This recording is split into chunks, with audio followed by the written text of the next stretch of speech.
মাঝে উপস্থিত হয়েছেন আমাদের সকলের প্রিয় রাজপথ সংগ্রাম আন্দোলনের অন্যতম প্রতীক আমাদের বিএনপির ভাইস চেয়ারম্যান জননেতা জনাব শামসুজ্জামান দুদুভাইকে অবগত করতে চাই যে আমাদের গাইলে প্রতিবন্ধী শিক্ষকরা দীর্ঘ 40 দিন যাবৎ বসে আছে। তাদের দাবি আদায় এই সরকার কর্ণপাত করছে না। অন্তর্বর্তী সরকার যদিও সমাজ কল্যাণ মন্ত্রণালয়কে দায়িত্ব দিয়েছেন, কিন্তু সমাজ কল্যাণ মন্ত্রণালয় দেখা যাচ্ছে যে অন্তর্বর্তী সরকারের চেয়ে অনেক বড় শক্তিশালী।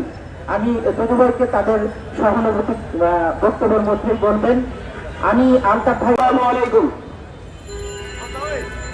ধন্যবাদ আহত ভাই, আমাদের মাঝে উপস্থিত হয়েছেন আমাদের কর্মজীবী দলের কেন্দ্রীয় কমিটির সম্মানিত সভাপতি মানিকুজ্জামান মানিক ভাই,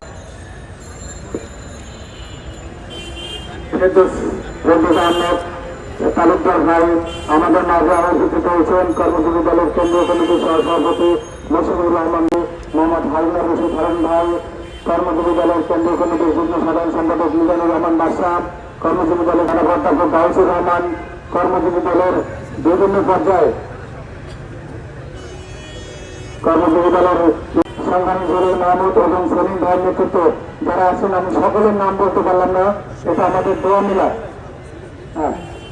এটা আমাদের দোয়া মিলাদ। আমাদের নেতৃবৃন্দ যারা, আমাদের মাতা বিএনপি চেয়ারপারসন বেগম খালেদা জিয়া, আমরা যারা তৃণমূল পর্যায়ে রাজনীতি করি, আমাদের অভিভাবক আজকে অসুস্থ অবস্থায় হাসপাতালে দিন কাটানোর জন্য আল্লাহর কাছে, আল্লাহর দরবারে শুকরিয়া করে, আল্লাহ তুমি তাকে সুস্থ করে দাও। এই আল্লাহ